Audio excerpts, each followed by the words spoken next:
خیلی ممنون. سلام به همگی و با تشکر از ارتباط مجدد. فکر می‌کنم دیگه سویچ کنم به انگلیسی. آره. At this point I switch into English. Good morning or afternoon everyone. It's my pleasure to welcome you to this roundtable discussion, archiving on official Arab theater or art, records and reflections. This panel or roundtable is part of the symposium Archive in Progress, documenting and preserving informal / unsanctioned performances in Iran. Again, I thank Reconnect Symposium and all the staff, and I also welcome you all to this panel. The question of how we document and preserve creative works and performances that exist outside formal or state-sanctioned frameworks is both urgent and complex. In this virtual roundtable, we turn our focus to the Arab theater and art world, exploring the challenges and opportunities of archiving works that often resist traditional systems of categorization and institutional acknowledgement.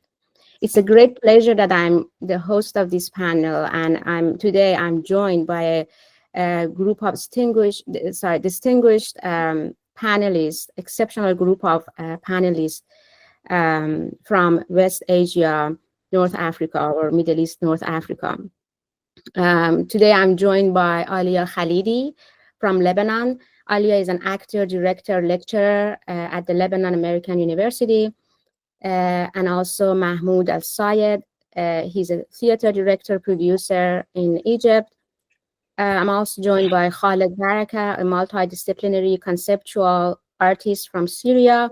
And last but not least, Mawassi, poet, cultural activist, and researcher in Cultural and Islamic Studies from Palestine. In today's session, Maria Harfouch, she's an artist and filmmaker from Lebanon, will help us in translating Ali Mawassi's feedback and talks into English. So before I start, I look forward to, of course, an engaging and thought-provoking conversation. The format of the session is that each panelist has about 5 to 8 minutes to talk about their work and career, and then we'll have questions to discuss. And then after that, we open the panel for Q&A. I feel like there's something that I wanted to mention, but I think that's it. Oh, I remember. So in the interest of time, I'm not going to read the whole bio of our panelists, but please check the chat box for their full bio. So let us begin by inviting our panelists to introduce themselves. We can start with Aliya. Aliya, please share a bit about yourself, your current artistic practice, what projects or themes are you exploring these days, and how has it evolved in recent times? And feel free to share your screen.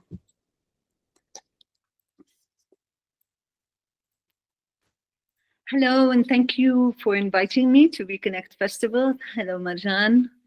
Hello, everybody. I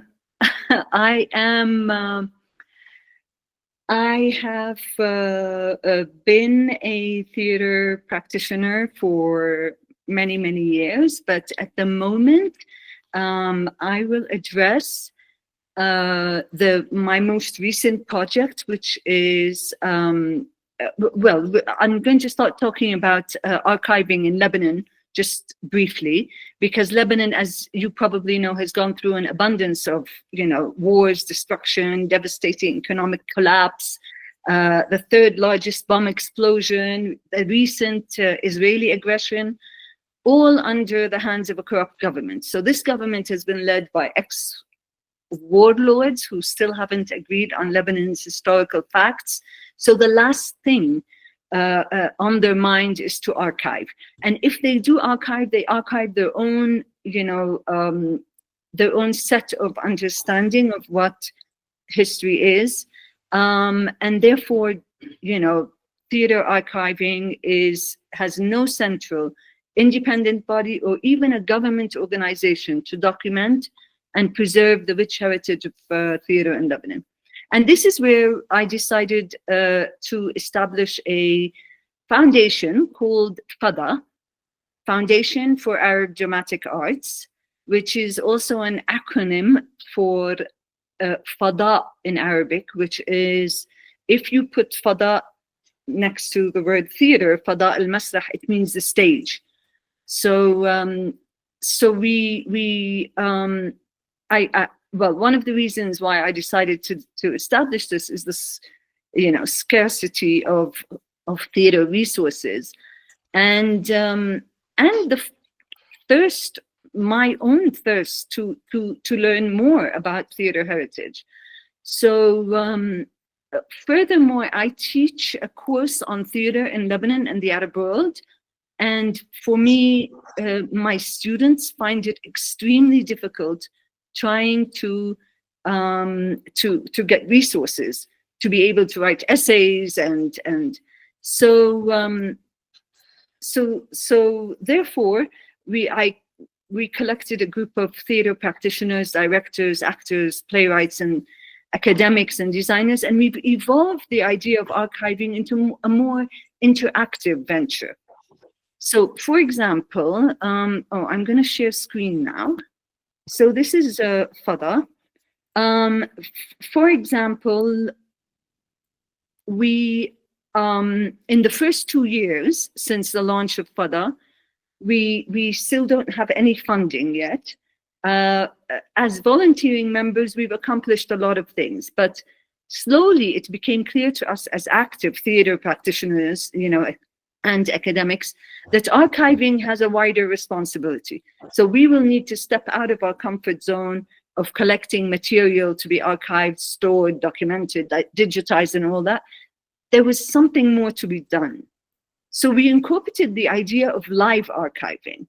And it started off when we launched the foundation with a press conference. And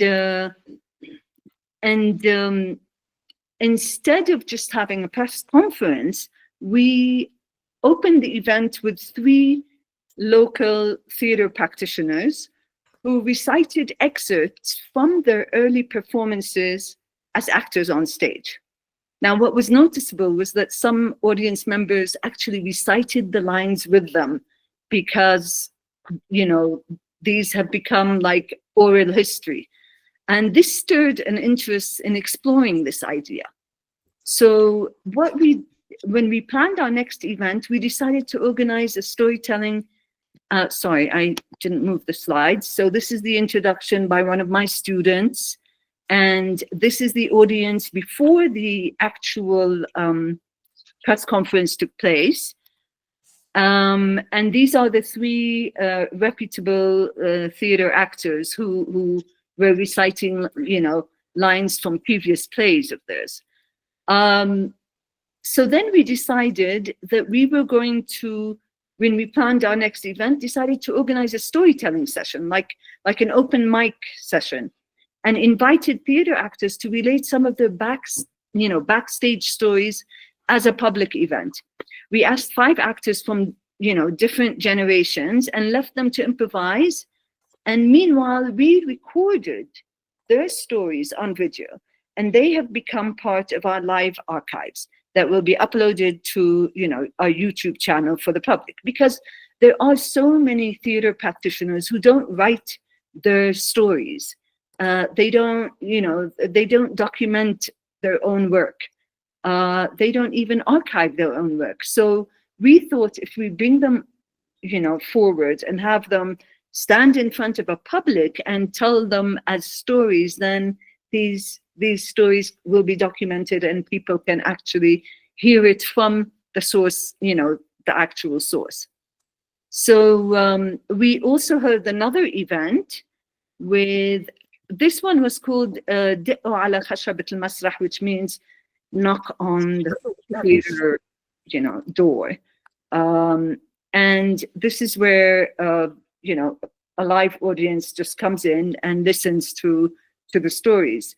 It just happened to be in a space which was, it's not a theater performance space, but on the walls of this space are photographs from plays that have been performed at Al Medina Theatre, which is in the heart of Beirut. And it was a very suitable space to have it, because there you have, you know, plays all around, photos of plays all around you, and you have theater practitioners telling you their own stories. So, so this is, for example, Nida Al-Ash'ar, the founder of Masrah Al-Medina. Then we had Karim Dakrub, who founded a very prominent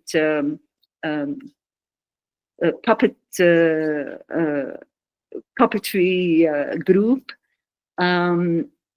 Also, Katya Dakrub has worked extensively, and all of them are, most of them are academics as well.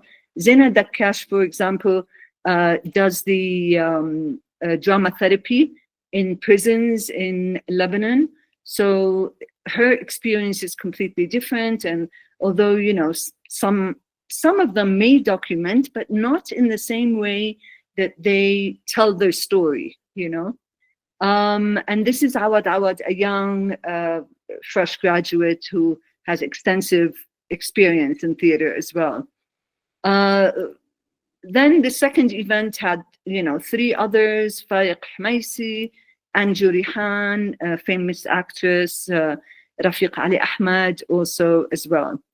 So, so then we decided, after the aggression against Gaza in October, we decided to have a particular event of storytelling done by Palestinian theater practitioners to tell us about their experiences as well. And it was called Manamnamat Falastiniya. So at the moment, there's only Fadi Dabaja, who is one of the speakers. But what I want to say is that all these events were under these like storytelling were under the same pretext. So we initiated another project, which is called the Walking Tour of Theaters in Beirut. So every tour covered 4 theaters. Only 1 theater from each tour was a functioning theater. Sadly, the rest have been shut down for the most obvious reasons, as economic crisis, you know, the explosion, and no government funding or even private funding. So the walking tours also fall under the live theater project. Why? Because what we did, due to the fact that it's extremely difficult to get into the theaters, because of lack of security, no electricity, lack of, you know, hygiene, and getting access to the theaters, what we did is we walked an audience to the entrance of the theater. We would tell them about the space, and they would open a QR code and look at photos of the theater from, you know, an older time. And at each site, we invited a theater practitioner to come and talk to the audience about his or her own experiences in this space, or you know, or any anecdotes that they have about the space. So in fact, the audience would be, you know, going through this whole walking tour, but at the same time, they're experiencing, you know, live theater practitioners talking to them. And of course, something I have not yet mentioned is the fact that we record everything that we do, because otherwise, how else are you going to keep this as your archive? So, so all of these events have been recorded completely and will be up on our YouTube channel. So,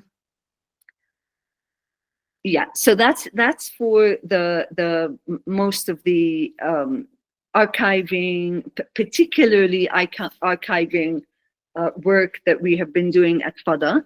Now, In addition, we will also be putting on performative exhibitions to highlight the work, for example, of major theater practitioners in Lebanon and the Arab world, you know, as like a retrospective of their work. These will be in the form of promenades where the audience will, or any other form, but this is the first, you know, idea we have, where the audience will walk into an exhibition space, observe photos of the person being, you know, whatever, being performed, yani, the theater practitioners we're highlighting, and the audience will walk into that space and start observing photos of the performer, or they start hearing their voices being recorded, and they can pick up like excerpts from short plays, and then another young performer will lead them through into a space where they will sit down and there will be excerpts from a play that this retrospective highlights in particular. So what I'm trying to say is that we are bringing out archives from, you know, from the shelves and putting them onto a stage where people can enjoy them and interact with them and feel that they, you know, that they now can understand them and be able to perhaps, you know, research about them even further. But we'll just, you know, we're just putting a highlight on the work of, you know, theater practitioners. Wonderful. Thank you so much, Aliya. I know you have more slides to share. I just wanted to just emphasize on how this practice of restoring the archive and, you know, adding it to it while you are restoring and interacting with the pre-existing archive, you're actually creating more archive and adding layers and layers to this, you know. So there are definitely topics that I would like to come back. So can I interrupt you for the moment to move on to the next, and then we'll come back. You can share the screen as we are discussing the questions. Yeah, or do you have any immediate thought to share? No, that was the basically the end. I just wanted to share one more project that we did, but I can talk about it later. Thank you so much. Let's move on to Mahmoud. And the same, actually, I appreciate that, Aliya, you actually connected your introduction to the practice of archive, the archival practice you are doing. So Mahmoud, could you also introduce yourself about your career? I've been following your, since my trip to Cairo, I have been following your work on the Instagram and got so excited. I'm so sorry that I couldn't meet you in Cairo, but let's have this opportunity, take this opportunity. You can also talk about your archival practice and the dual role as, you know, both artist and archivist. Sure. Thanks so much, Marjan. My name is Mahmoud. I'm an Egyptian theater director. I've been practicing theater for 23 years now, initially as an actor. And then I started directing in 2012. Initially in Egypt, I directed a few plays, and then I moved to live in the UK for 7.5 years. During that time, I did some theater studies, ranging from technical theater, directing, acting, and other research studies about theater. In my time in the UK, I came across site-specific theater or immersive theater, and I think this was a major turning point in my career, because the moment I witnessed my first site-specific theater experience, I knew straight away that this is what I want to specialize in for the rest of my career. And that was a production called The Drowning Man in the UK. It was taking a big building and performing throughout the building. People would roam around. So in the UK, they would call it promenade theater. In the US, they might call it immersive theater, which is like a broad term. Since then, I started thinking about how to direct site-specific theater, and I had, and I still have, the belief that perhaps the best place to practice theater is one's hometown, because this is where the struggles, the challenges, all the thoughts about the cultural context as well are realized. So my first ever experience was called Deliverance. It was based on one of Naguib Mahfouz's few plays. He wrote like 5 or 6 plays during the 60s, and this story was set in an apartment. So we did it in an apartment. The space and the size of the venue allowed us only to receive 25 people of audience, and this was my first experience.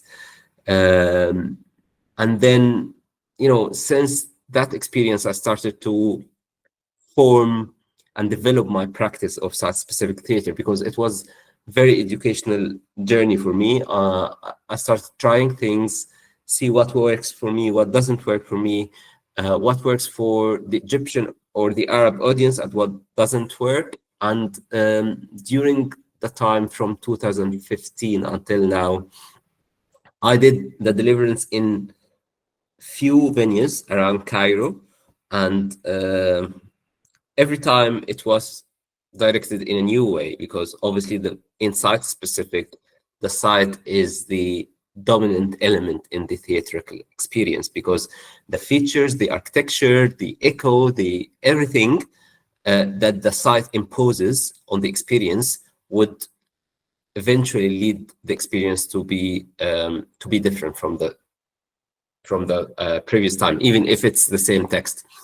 And I think during that time, as we started to build our own audience in Egypt, also people started to learn more about site-specific, because it was very new experience for Egyptian audience, and they started to educate themselves as well about what should be done and what shouldn't be done. And then in 2020, just before the pandemic, I directed my second experience. It's called My Bedroom, and that one features 4 stories that take place in a bedroom. We directed it in an old building in downtown Cairo, where rooms are really large. So although it's one room, but it was big enough to host up to 100 people. And this was like a big development from how we started. Obviously, because the second round of that show was just after pandemic, so we were only allowed to receive 40, although the capacity could take up to 100 because of social distance. But this was a very different practice, because unlike Deliverance, which is a form of theater that allows the audience to roam around the scene, choose which actor to follow and which storyline to follow, My Bedroom is just the opposite. It's all the audience are trapped in the same space, and actors change scenes around them, and it's immersive in a different form. And we were trying to explore topics and themes that are somehow new to the Egyptian theater scene, because since the Arab Spring, we had a very big wave of comedy and commercial theater in Egypt, led by a movement called Egypt Theater, or Masrah Masr, and that was dominating the whole scene in Egypt. But we started to explore things like existential struggles, or gender, or like well-being, psychological well-being, or mental health issues, sexuality, things that are very different and new to the Egyptian context as well. And the whole experience was very experimental, because we were trying new themes, we were trying new way of directing theater, and every time we were directing, My Bedroom was performed for 76 nights, and this was like a breaking record in the immersive, in the independent theater in general in Egypt.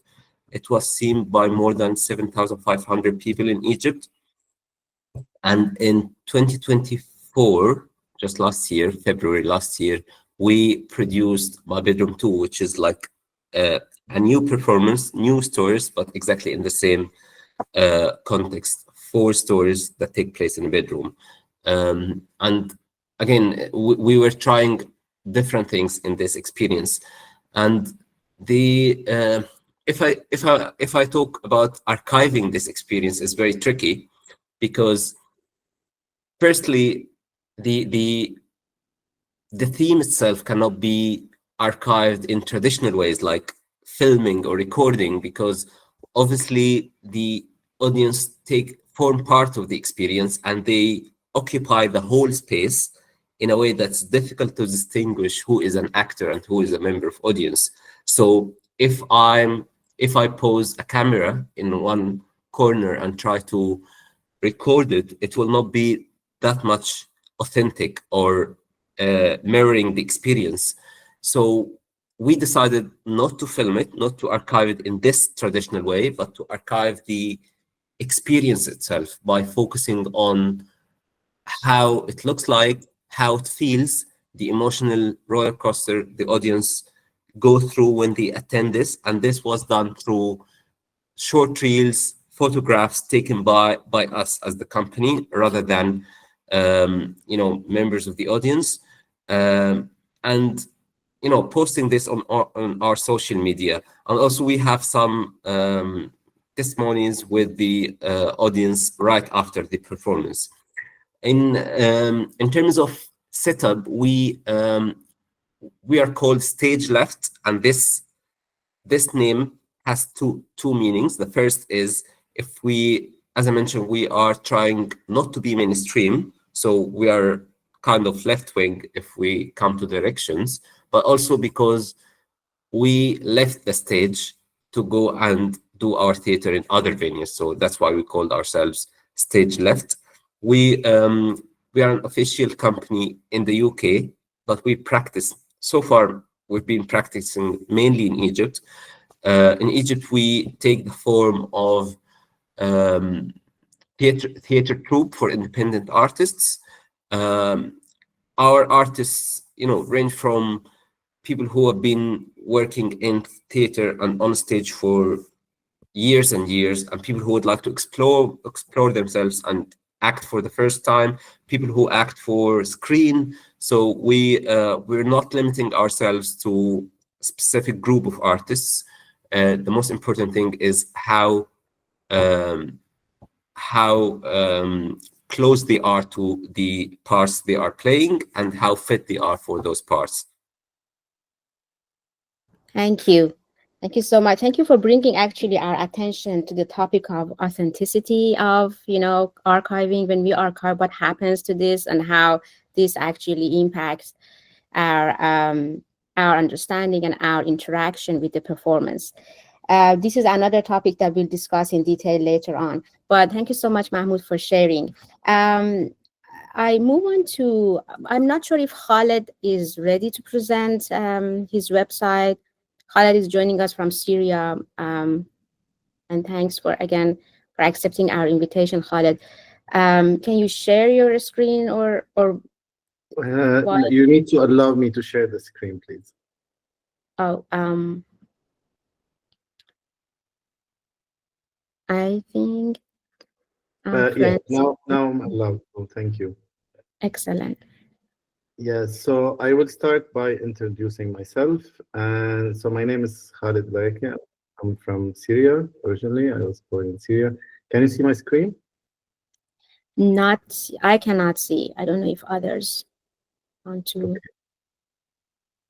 Maybe it will appear. And yeah, just to let you know, internet here is very slow in Syria, so maybe it will take some time. Yeah, so just very, very quick background. I'm actually not from a theater background. I'm a visual artist. I work mainly with the medium of conceptual art, or in the format of conceptual art. I use creative processes as a main tool, which also can express itself with the theater or film or music or photography. It doesn't really matter. And that's the beauty of, I think, conceptual art. Very, very quick, I studied painting in Syria and Damascus, and then I moved to Denmark, where I did my first master in conceptual art, focusing on social political art, and then to Germany, to Frankfurt, which I did also another master that is about site specificity in general, also focusing on conceptual social political art. Would you mind to maybe shift to someone else, because apparently I have to log out from the meeting and log in again to be able to do that. No problem, no problem. Our next distinguished guest is Ali Mawassi from Palestine, and Ali is helped by Maria in translation. Maria, would you like also to briefly introduce yourself while Ali is getting ready to talk? Yes, sure. He's ready. Let's start. Oh, he's ready. تفضلي ماريا تفضلي. No, it's okay. I As you wish. شكرا. بداية شكرا جزيلا على الدعوة، اللي فخر كبير وسعادة كبيرة أكون جزء من الحدث ومن هذا المهرجان المهم. First, I thank everyone for this invitation. I'm so proud also to be part of this event. بداية لما احنا بنحكي عن الأرشيف الفلسطيني، فهو مسار مستمر ومتراكم من الفقدان والخسارة والسرقة والتدمير. When we talk about Palestinian heritage archiving, it's always lost, and it's a history of losses, actually. Yeah. يعني أعمال عديدة اللي هي تناولت مثلا سرقة المكتبات الخاصة والعامة والأرشيفات الخاصة والعامة أيضا لمؤسسات وأيضا لأفراد خلال النكبة، اللي هي كانت عمليات عسكرية قامت بها العصابات الصهيونية ما بين 1947 ل 1949. So we are talking about stealing the archives from the Zionists since 1947 until 1949. صحيح. Until 1949.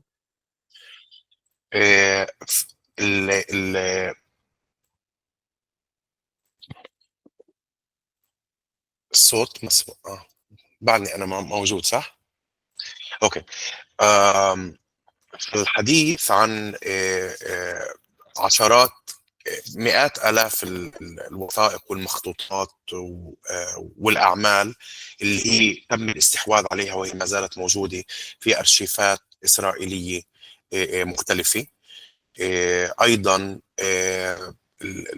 تعرض الأرشيف الفلسطيني في مرحلة ثانية كان خلال اجتياح بيروت سنة 1982، وبالتالي تدمير أجزاء كبيرة منه وضياعه والمفاوضات حول استرداده حتى بعد توقيع اتفاقية أوسلو لم تؤدي إلى أي نتيجة. سوري، بس عندي سؤال قبل لا ترجم. عم تحكي عن الأرشيف الفلسطيني، يعني الوثائق الرسمية تبع الدولة أو أرشيف الفنون؟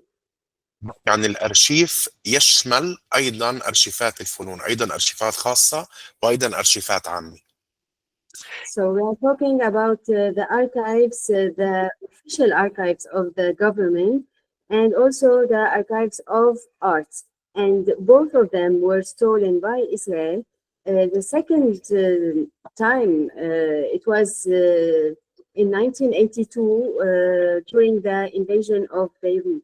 And all these archives and documents are in the hands of Israeli private or public institutions. على سبيل المثال بدي أستعرض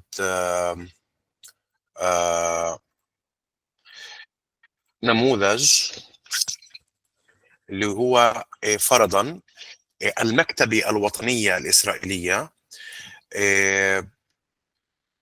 أصدرت قبل سنوات مشروع اسمه جرايد، اللي هو بيضم نسخ، عشرات آلاف من النسخ، حوالي 130 ألف صفحة من الصحافة الفلسطينية التي كانت تصدر منذ ما قبل النكبة، وتحديدا أواخر العصر العثماني، نهاية القرن التاسع عشر بداية القرن العشرين.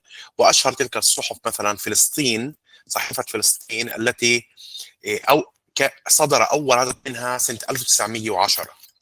فهذا الأرشيف هو أرشيف. So the Israel they launched the National Library of Israel. They launched a project of archives, and you can see on the internet newspapers from Palestine even before the Nakba in 1948. And one of the most famous newspaper at that time was Palestine, and you can have issues from this. You can see them on the internet. Yes, تفضل. فهذا نموذج فقط على الاستحواذ أو السرقة للذاكرة الثقافية والوطنية الفلسطينية، وإعادة تقديمها وعرضها من قبل مؤسسات إسرائيلية مثل المكتبة الوطنية الإسرائيلية على إنها ملك لهذه المؤسسات على الرغم من كونها مسروقة. Okay, this is only an example of what Israel is doing, like by stealing the memory of Palestine and then giving it back to people by saying that it is her collection, her archive. هذه مثلا كمان نموذج لإحدى المجلات الثقافية الفلسطينية اللي هي مجلة مصورة اسمها المنتدى، اللي كانت تصدر ما قبل النكبة.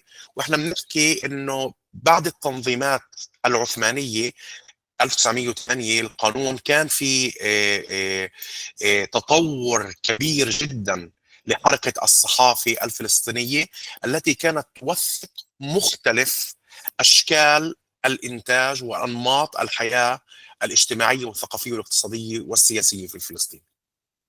So another example is the journal Al-Muntada that was also very important, and we are talking about this time before under the the Turkish Ottoman Empire. Ottoman Empire, yes, and the journalism in Palestine was very important and very flourishing. Actually, it was هذا مثلا فيلم اللي هو فيلم وثائقي من إنتاج الجزيرة اللي This is a documentary from Al Jazeera. اللي هو عنوانه The Great Robbery، النكبة الفلسطينية أعظم سرقات الكتب، اللي هو يتناول سرقة عشرات آلاف الكتب من المؤسسات الفلسطينية العامة ما قبل النكبة، وأيضا المكتبات الخاصة مثل مكتبة خليل السكاكيني الذي يعد الشخصية الأهم في تحديث التربية والتعليم في فلسطين. Okay, so in this documentary we can see the robbery that has been done by Israel by stealing the libraries, the public one and also the private ones. One of them is the Sakakini library that was very important. أمام هذه الحقيقة مرورا يعني من سرقة النكبة إلى سرقة الأرشيف الفلسطيني، أرشيف منظمة التحرير ومركز الأبحاث 1982 وعدم إعادته، وصولا طبعا محطات كثيرة من السرقة والتدمير والتخريب للأرشيف، وصولا إلى ما يحدث الآن في غزة، حرب الإبادة المستمرة منذ عام ونصف، الحديث عن عشرات المؤسسات الثقافية في غزة، من مدارس، من جامعات، من مراكز أبحاث، من مسارح، التي حتى الجاليريز الخاصة التي تمت إفادتها. وطبعا في محكمة العدل الدولية هناك الآن ملف الذي يتطرق إلى الإبادة الثقافية والإبادة الحضارية لغزة، للتراث الفلسطيني والذاكرة الفلسطينية في غزة تحديدا. فهذه ما أود أن أقول أن مسار الإبادة ومستمر ومنقطع، ولهذا قلت في البداية أن الأرشيف الفلسطيني حتى الأرشيف الثقافي والفني الخاص والعام هو تراكم من الفقدانات والخسائر والدمار. So we were talking about the robbery since 1948, and then in 1982, robbing the OLP archives, and then now in Gaza, during the genocide, they also stole many institutions in Gaza, and many libraries, many institutions in art and also cultural institutions. And so the history of Palestine is a history of stolen memory. يعني أمام هذا الواقع In front of this reality, محاولات أو الردود التي كانت من قبل الفلسطينيين من أجل إنشاء ما يسمى بالأرشيف المضاد أو الأرشيف البديل، ردا على هذا المحو المستمر والمكرس لذاكرتهم وثقافتهم وهويتهم. كانت هناك أشكال مختلفة من أجل توثيق الفلسطيني لنفسه فردا وأيضا لنفسه جماعة من حيث الهوية الجماعية. So in reaction to this memory erasing, there was a reaction from the Palestinians to archives their theater and their identity individually and also by a group, collectively. And نعم. نتحدث مثلا عن أرشيفات رقمية، والآن سأعرض مجموعة من الأمثلة. Now he is going to show us different archives on the internet that are archive Palestinian archives. أوكي، نتحدث عن أرشيفات رقمية، نتحدث عن تركيز الفلسطينيين على أرشيفات عائلية، نتحدث عن also بس دقيقة علي. We are talking about archive archives on the internet. Also, we are talking about family archives, not only institutional or artistic archives. نعم. أيضا التركيز من قبل مؤسسات وباحثين على فلسطين في أرشيفات الدول المختلفة، وتحديدا الأرشيف الألماني مثلا، الأرشيف العثماني، الأرشيف البريطاني، بالأساس الدول التي كانت لها في فترات معينة سيطرة على فلسطين. يعني قصدك إنه عم بيعرضوا على الإنترنت أرشيفات من الدولة العثمانية. أنا أتحدث الآن عن الردود التي كانت من قبل فلسطينيين، إن كان مؤسسات أو أفراد أو مبادرات، لإنتاج أرشيف مضاد counter archive و alternative archive ضد أرشيف المستعمر أو الاستعمار الإسرائيلي. فأنا الآن عم بعدد النماذج التي نتجت عن المحو الأرشيفي أو عن السرقة الأرشيفية. تمام. فبس كيف عم تقول عن الأرشيف البريطاني والأرشيف الألماني، يعني هيدا وين إنه شو كيف عم بيعرضوه قصدي؟ يعني على سبيل المثال باحثين ومؤسسات مختلفة من أجل رواية وحكاية القصة الفلسطينية والقضايا الفلسطينية بلشوا من الحلول المبتكرة اللجوء إلى المحتوى الفلسطيني في أرشيفات الدول، إذ إن الأرشيف الفلسطيني غير موجود ومتوفر في مكان ما ثابت وواضح. So also to show archives about Palestine, the Palestinians had to dig the stories from Palestine, from the Ottoman archives, also the British archive and the German archive, to have archives from for Palestine. صحيح. وأرشيفات دول مختلفة أخرى أيضا من النماذج أو الأمور التي نتجت عن سرقة الأرشيف والمحو الأرشيفي أو الاستحواذ على الأرشيف ما يسمى بالتاريخ الشفوي. وماذا نقصد بالتاريخ الشفوي؟ أن مجموعة من الباحثين والمؤسسات البحثية المعنية بالسردية الفلسطينية والذاكرة الفلسطينية بدأت تروي القصة الفلسطينية والحكاية الفلسطينية من خلال الاعتماد على شهادات شفوية لأناس عايشوا الأحداث المختلفة وخاصة حدث النكبة.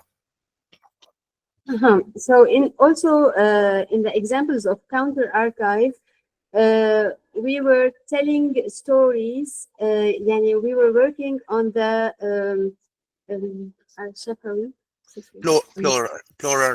plural history. Plural history, but شفوي the oral archive. And so yes, we were talking back stories from before and telling them again, bringing people to tell stories again from the Nakba and so on, to bring back this memory. Thank you so much. Can I stop at the moment, or could you please ask Ali if he has one? I mean, we have 2 minutes left for Ali, and then while we are waiting for Khaled, I thought that Ali can talk more, but then we come back to what he wants to add. Could you ask him if he has more? علي عندك بعد أشياء تعرضها معها دقيقتين للترشيد. اوكي. الشاشة بس مبينة عندي عم تنعرض؟ ايه مبينة. اوكي. من النماذج خليني هيك احكي وبعدين انت بتلخص الاشياء بطريقتك. من النماذج للارشيفات الرقمية عندنا مثلا ارشيف المتحف الفلسطيني الرقمي، وهو أرشيف صادر عن المتحف الفلسطيني اللي هو يضم مجموعات مختلفة لمؤسسات رسمية وأيضا مؤسسات خاصة. هون مثلا عندنا مجموعة مسرح الحكواتي في القدس اللي هو بضم حوالي 3000 items ما بين صور ووثائق. So here we are talking about another example is the Palestinian National Theatre, the Palestinian Museum Digital Archive, and these digital archives showing the National Theatre in Palestine. Yeah. مثلا لدينا أيضا من المشاريع الناشئة خلال العقد الأخير أو العقدين الأخيرات عندنا الموسوعة التفاعلية الفلسطينية. So another example also is the interactive encyclopedia of the Palestine question, and it's تفاعلية شو بالإنجليش؟ interactive of the Palestine question. هذا أيضا نموذج اللي هو بيقدم محتوى بصري ووثائقي من الذاكرة الفلسطينية. لدينا أيضا نموذج ذاكرة فلسطين Palestinian memory. Also, it's another example. It's a Palestine memory. It's in Arabic. هو بالعربي لكن ممكن ترجمته للإنجليزي، اللي هو بضم كمان عشرات آلاف الوثائق من مجموعات خاصة وعامة. على سبيل المثال لدينا هون مجموعات خاصة ومجموعات المنظمات السياسية the parties and the political organizations، الصحف والمجلات magazines and journals. Yeah. جمعيات أهلية ونقابات، أرشيف الحركة الأسيرة وما إلى ذلك. Ali, yeah, go ahead, sorry. They are organized into sections, private archives, and other political organizations, and you can find different. لدينا أيضا مشروع توثيقي وأرشفي رقمي اسمه خزائن، وهو مشروع بديل، وهو يعتمد على جمع وثائق من الحياة اليومية الفلسطينية. هون على سبيل المثال أنا كتبت كلمة مسرح theater or play، وطلع عندي بروشورز لأعمال مسرحية من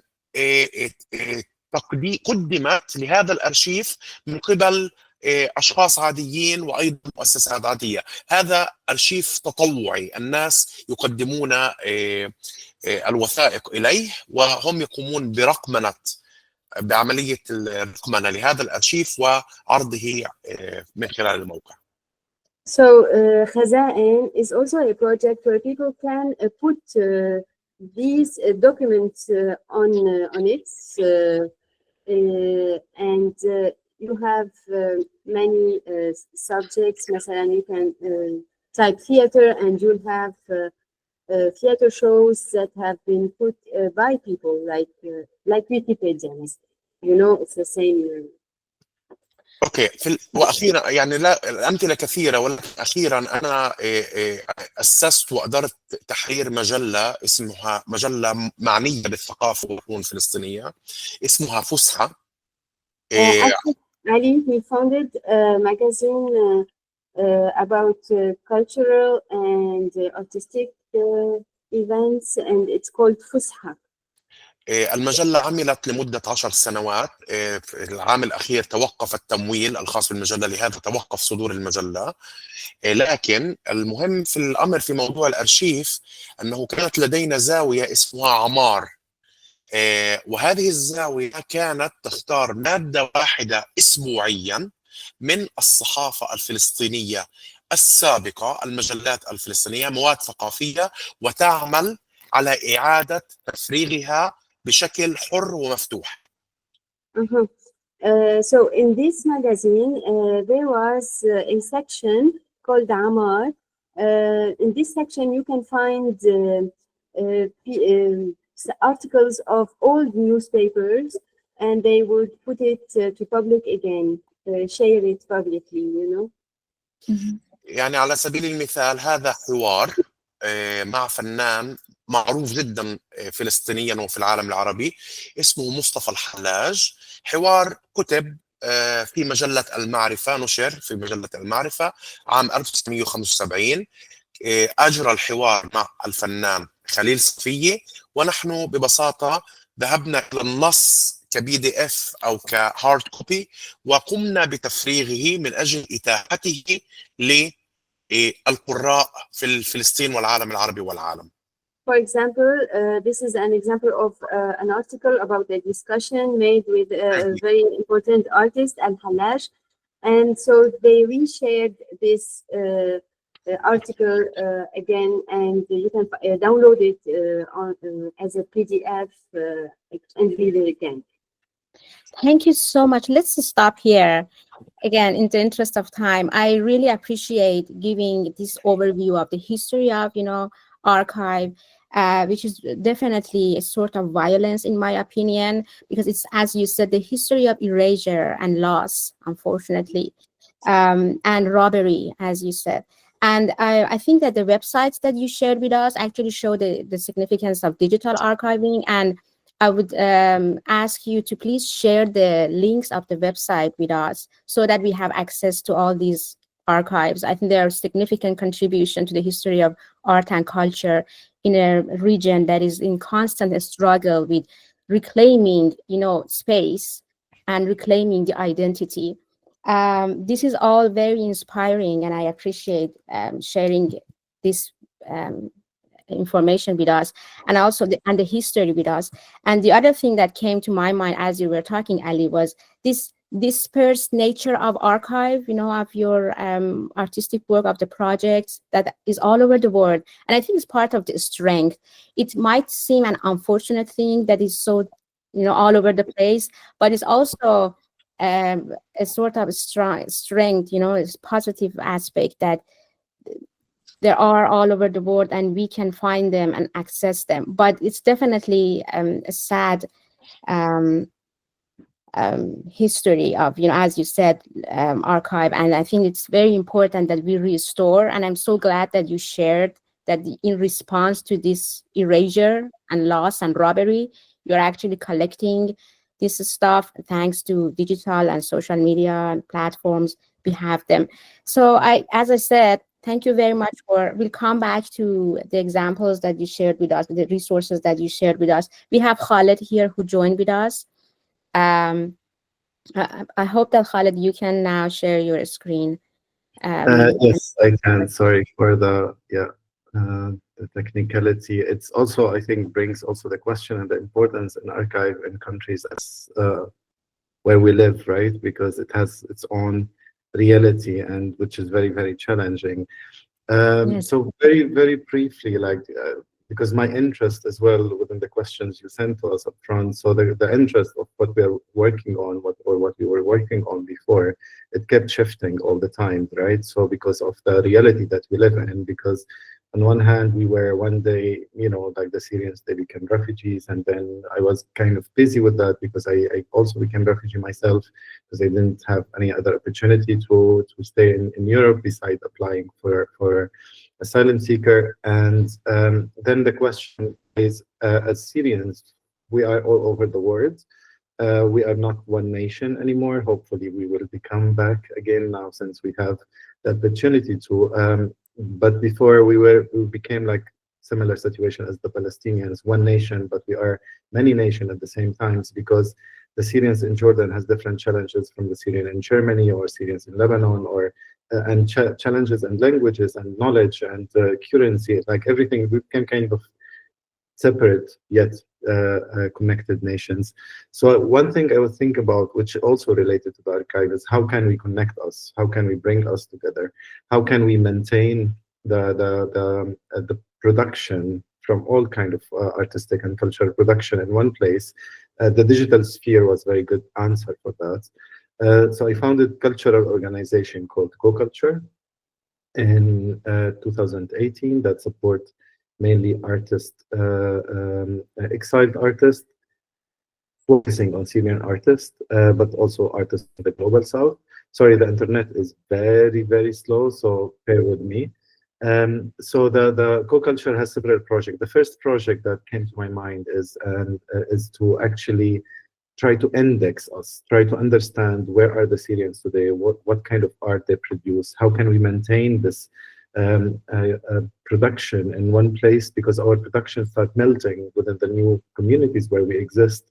So the first project I thought about is called the index.art, which is a platform that aims to map, reconnect, and empower Syrian artists all over the world. So imagine it as, to simplify it, as a social media platform where you can create your own profile and you can have your own portfolio. So instead of me archiving or we archiving, we create a platform that allows the archive to take a place. And it's a contemporary archive, so it's kind of contemporary museum. It's very, very slow now, and I can't really show you the strength of the platform, but this is just now in a testing phase. So you can choose basically different, you can navigate through the art, through different kind of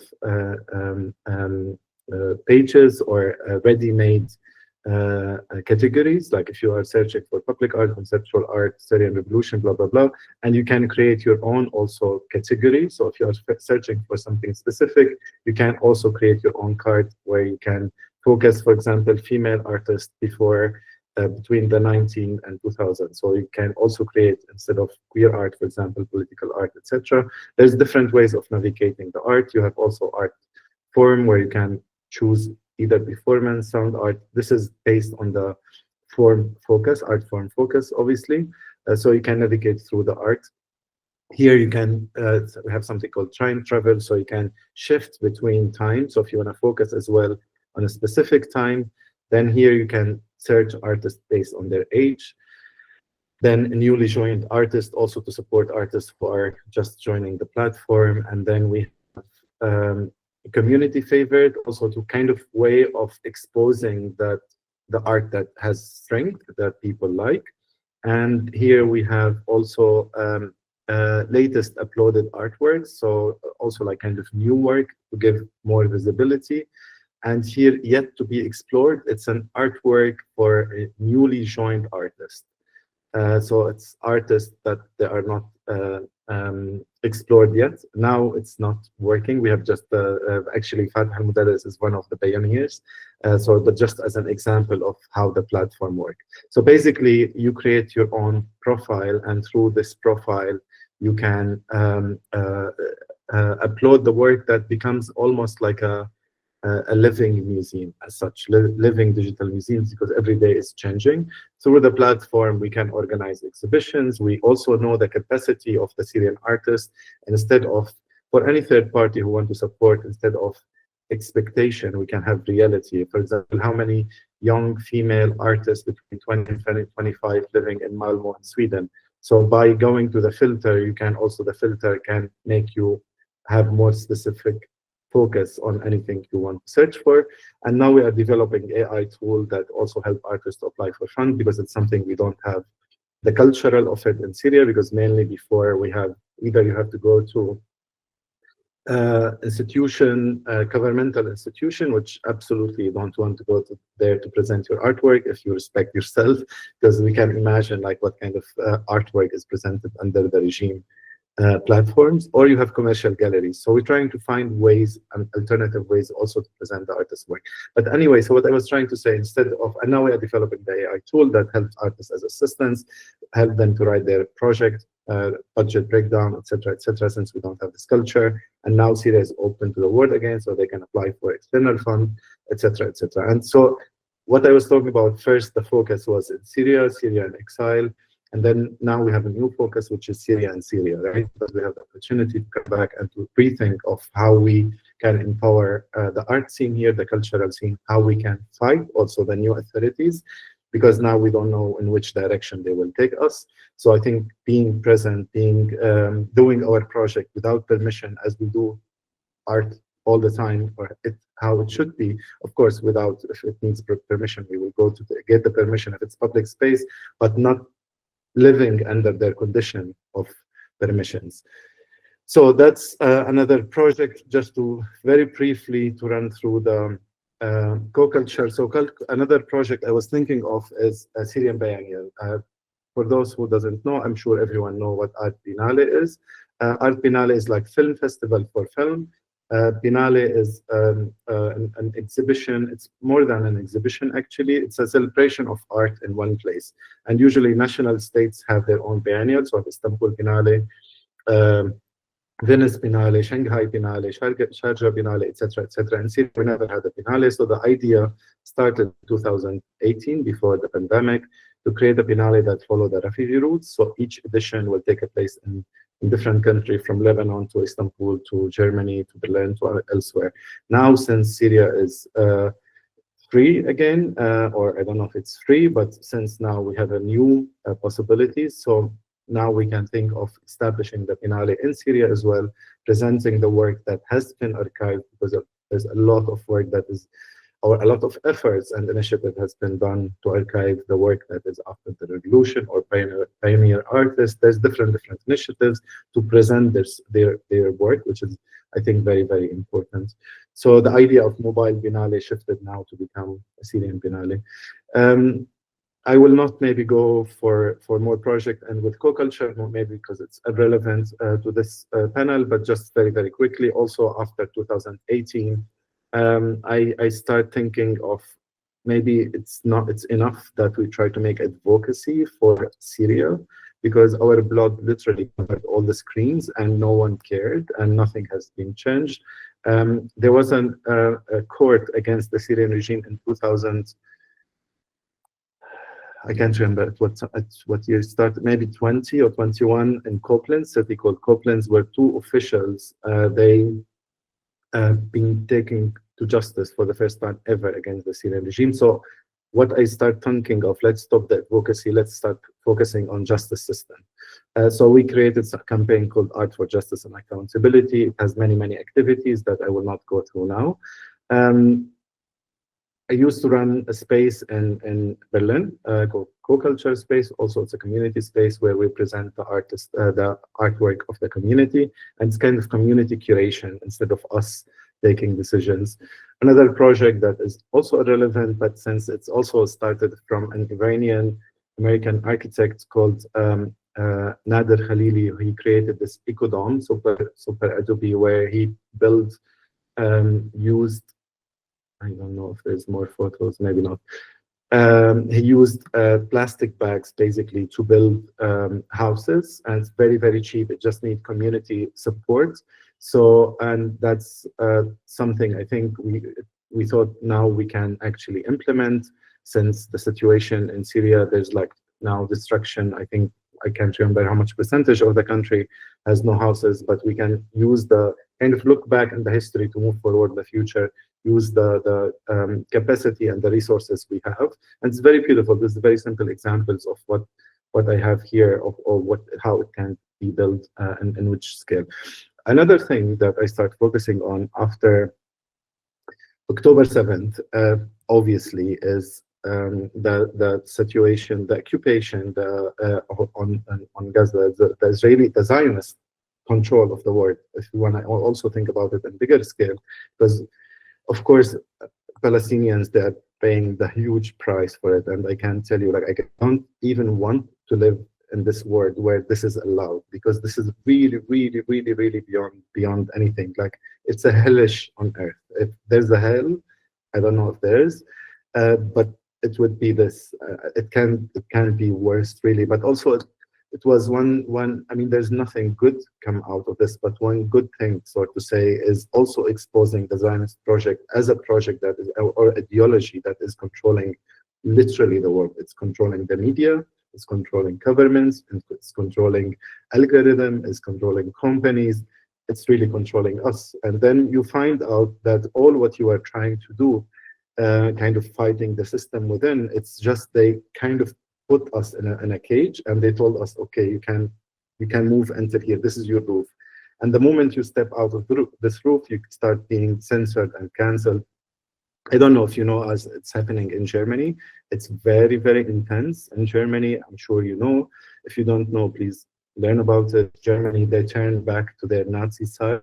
They become a new McCarthy kind of time. They are indexing their own employee. I know this from the art academy because I used to teach there or give symposium and workshops. They have lists for their employees who are pro-Palestine. There's, anyway, this is like small example of bigger archival projects coming out of Israel.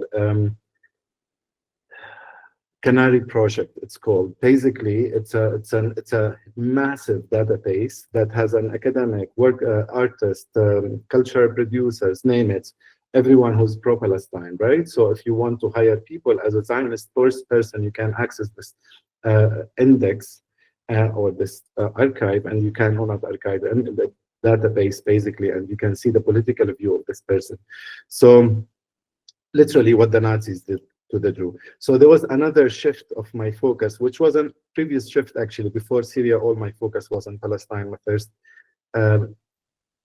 My first project, graduation project, my first master was about, anyway, I used a lot of work about Palestine. I feel like Palestinian by heart, because also the level of injustice is really unbearable, even to unthinkable. It's can't even imagine, like, getting closer to what people are going through now. But I started to think of, let's focus on Germany, let's focus on the censorship as a way of also accessing or fighting against the Zionists. So I found there's an amazing project. It's an archival project called the Index of Palestine. It's an Instagram account where they are archiving every single censorship that was happening in Germany. Now they expanded to more global, and it's really brilliant. So what I did, basically, I invited everyone who was ever censored in Germany. I invited them to, because now they are being canceled, they've been kicked out of their shops, there's no more shows, there's no more fund. Even, so if you are Muslim, you are Hamas. If you are not Muslim, you are anti-Semitic. If you are Jew, you are self-hate Jew. Like, that's the card they play. I think they even discredit the real anti-Semitism, right? By just like throwing the card on the face of everyone. Anyway, so I invited artists who've been canceled. Many of them, I told them to, on A4 paper, basically, to write, draw, photograph, screenshot, anything they want. Zero censorship. If they want to say whatever, they can. And just to give them platform that kind of equalizing, or just adjusting this kind of censorship, because it's not okay to live in 2025 where there's still censorship. So you come, the first exhibition, we did it in Malmo City Library, and the library as a symbol also of the freedom of speech. So the exhibition called Absence, and you can see like I kind of made this as it's like censored, the concept, and then you enter at the beginning, you are confronted with this, it's called the more you silence people, the louder they become, but the internet's here very, very slow, so don't think I can show you. But anyway, so, and what I did, I installed printers in the body of the building. I don't know if you can see it here. So when you arrive first to the show, there's no artwork, right? There's just like and people arrived and it's like, okay, where is the exhibition? And all of a sudden, the printers start printing and printed the 30 pages, which is 16 contributors of the artist, start falling down from the sky, exactly how the Israeli occupation army do when they want to warn Palestinians. So, and then with time is passing, you can see more of the artwork kind of covering the ground, as you can see. And to the point that was really like full of paper. And then later on, we collected, this is from, maybe, I don't know if you know, Documenta. It's like the biggest art event. This are the curators of Documenta. Anyway, many also artists who are Jewish, who are Israeli, one Israeli-German artist who are against, of course, Zionist and Israelis and not speaking with her Judaism kind of name. And also, like, we had a statement, that's another project, maybe I'll mention it at this time, where we are refusing this accusation of anti-Semitism. But anyway, so now what we are doing, this project become actually an archive itself. So now it became a book. So we collected all the papers, and this is like the kind of what you see first when you enter. The more you silence people, the louder they become. All participants were cancelled, censored, intimidated, suppressed, punished in Germany before and October 7th. Also to see this, to show the systematic censorship that is happening there. So I will jump very briefly. Adam Bernberg, he's a Jewish South African white artist who did amazing project. He used his privilege to go to Palestine and archive olive trees, and you have here coordination code where you can actually, the world can watch these trees from the sellers who are burning them. And then another project, it's called Anti-Story Reversed Image. So in Germany, they are trying to censor even the Palestinian flag. In the schools, they are not allowed. It's teachers can call the police on kids if they are showing the Palestinian flags. And I rejected that. Actually, this is my project. I did it. I feared to put my name on it. Now I don't care, and I don't really care about Germany. I don't care about their citizenship. I don't care about their fund. I don't care about their show. We just don't swim in the same universe, and I don't want to be even like in touch with this people who are specific, like not of course all Germans, but basically what I did, I inverted the color of the Palestinian flag, so it becomes unrecognizable. Then we went demonstrating with this flag, and it was weird for many people and even Palestinians, like what this flag is.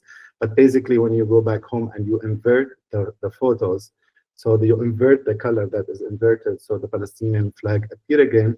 And we demonstrated in many places, in many countries, in cities. This was in Northern Ireland also, where they are very much supportive of Palestine. Anyway, there's like tons of photos and places and cities, etc., etc. I will not maybe go through the book because it's really like a very it's massive, and I don't know how much time I have, so please interrupt me at any moment. How much time do I have, just to know? Well, you're almost at your time, but because I'm gonna ask questions, so we have time to come back to what is. I can stop here if you want. It's fine. I appreciate it, Khaled. Several very important topics actually raised from what you shared, like the importance of how control actually is pervasive in all aspects of our society, and how it's important for artists, for scholars, researchers, artists, curators, to give visibility to this control, and I think the responsibility of artists are twofold: giving visibility to the systems of control, and also giving visibility to those oppressed voices and the oppressed even experiences and stories. I love the fact that both you and Aliya also talked about the fact that you are giving opportunity to artists, to share their stories. You're actually enriching the oral history, and sharing that oral history. And so this shows actually the importance of community of artists, and also community of ordinary people, non-artists, who can definitely contribute to democratizing, to sharing the access to resources and histories and stories that people have. So of course, we don't have time to ask all the questions, address all the questions, but I wanted to, and to some extent, all of you mentioned the challenges that you have been facing. But I want, this is a perfect, what Khaled shared with us is a perfect bridge to the question that I had for the whole group. The challenges that you have faced in archiving the contemporary, works. And I wanted you to talk about those challenges, but also this brings me to the topic of how you're addressing those challenges, how you are actually trying to solve the issue and carve out spaces. And the reason you actually want to do archiving and you want to, continue your work. So I want you to first talk about the challenges you have been facing, and then move on to talk about the reason behind, the fight that you have. You mentioned that it's just like a fight. It's, the struggle that you have in sustaining the archive, because another challenge, I think one big challenge that we have here is sustainability of archive. Shall we start with Aliya? And by the way, as you are responding this question, feel free to also respond to each other's and comment on each other's presentation and talk. Aliya, are you ready to? Yes, sure. Thank you. I think all of the speakers had some very interesting points. In all aspects, I mean, archiving is the preservation of cultural history and heritage. So therefore, in whichever capacity we have each tried to do it, each one has been struggling in their own way.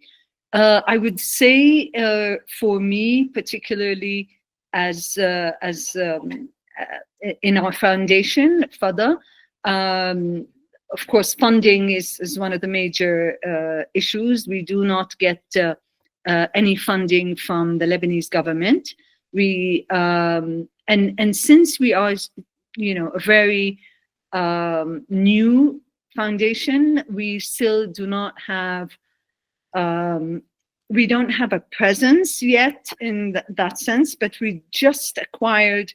We were just given a space by another organization that's been closed, and they said you can come in and use our space. So now that we have a space, we are going to take things a bit more seriously and step into, you know, archiving properly.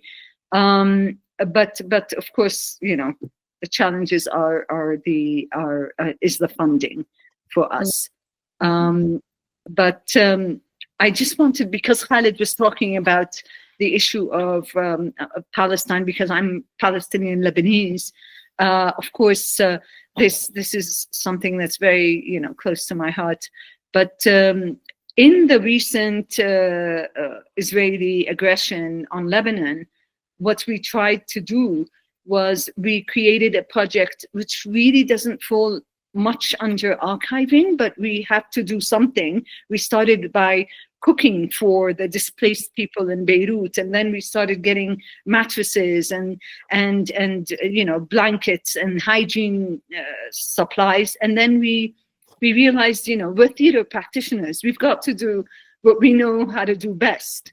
So we created something called the Backpack Theater Project. And this project was basically going into the displacement centers, mostly schools, and providing psychosocial support for the children. And in that way, we would show them a performance, either a clown, storytelling, a puppet show, whatever is available. That way, because the theater, you know, the theater community was out of jobs, because the first thing that is affected in, you know, times of lack of security is the theater. Theater practitioners just basically sit at home. So we provided jobs for those who had performances, you know, ready performances to perform. We brought them to the school, and then we worked with the students, the displaced children, on psychosocial support through expressing themselves, either through their body or through writing their stories of displacement. And that way we will archive these stories and be able to work on them as theater performances as a result. So so this was the last project that I wanted to discuss, because you know, I can't add anything to what Khaled said. He just, you know, hit the nail on its head in terms of the fact that you cannot, it is incomprehensible. It's just beyond anyone's, you know, imagination what is happening to people.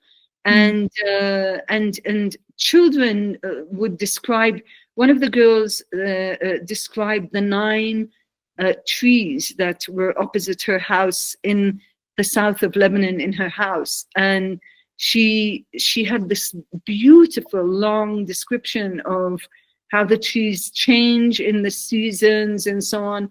And these kids really were so strong to be able to express themselves and be open to us about their personal, you know, experiences.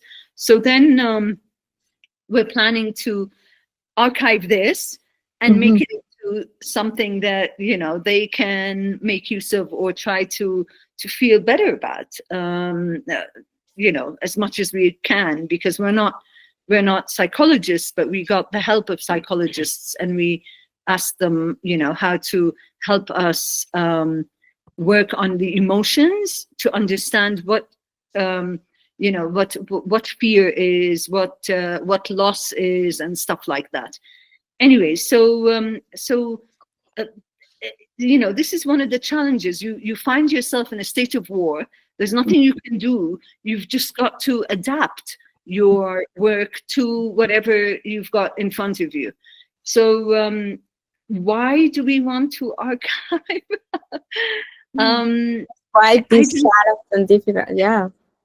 I mean, it's actually could be a rhetorical question, you know. I mean, we can't find a definite answer for it, but I was hoping that we come to actually to the point that there is a significant you know, contribution. When we archive, we are rewriting history, we are rewriting our identity, we are reconstructing, you know, all those spaces that have been robbed from us, have been stolen from us. And one of the big challenges, I would say, in Lebanon in particular, of course, Ali described it in Palestine, which is, you know, also inconceivable how they have stolen all the Palestinian archives. In Lebanon, the archives have become a business. So people sell and buy archives, and this is a huge big thing here.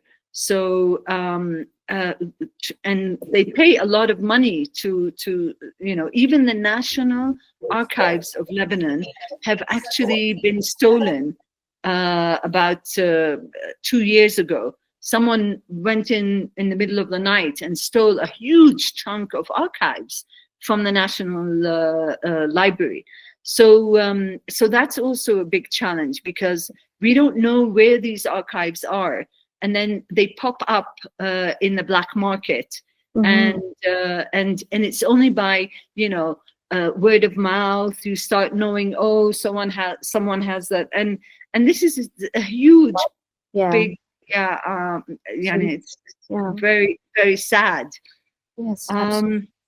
It actually highlights the importance of individual, personal, family archives. I mean, when we see that the governments or authorities are actually abusing their power to commercialize and to take interest and benefit from, you know, selling out the archive, personal archive, like community archive, becomes so important as a counter archive, as an alternative, you know, stream of archive that Ali was also talking about.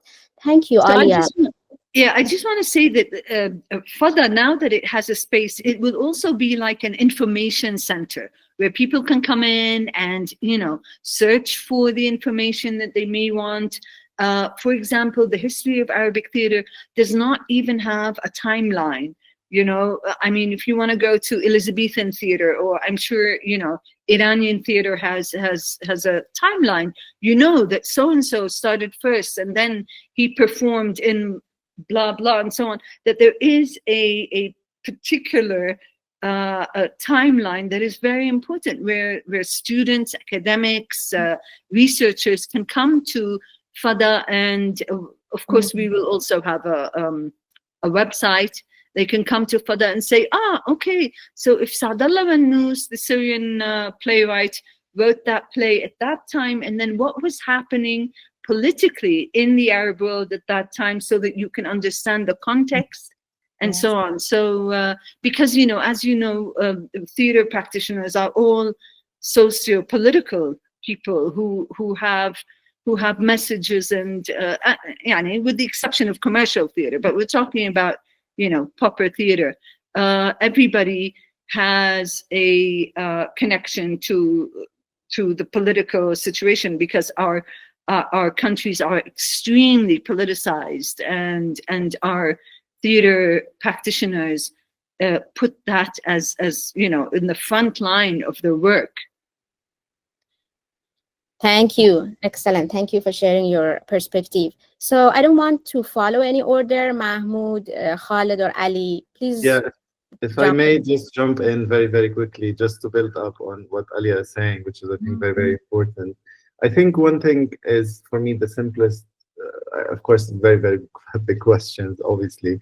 But one thing is, of course, counter-narrative. The state archive, which is usually like very masculine, very vicious, very, you know, kind of propaganda way, like, you know, that, because all the time we know the history is written by those who are rolling or by the winners, right? So all this kind of initiative and small archive is very, very important to break kind of this control. But one of the most important thing for me is to keep the narrative alive, right? Because now that's something we learned as Syrians, because if we give up in 2012 or 13 or 14 or like any years, we wouldn't reach this moment where the geopolitical situation has changed that allow the change to happen. Because obviously, of course, Ahmed Shara didn't, just like came to Syria just by himself and fought for the regime and won, right? It's the continuation of all what we built during this 13 years.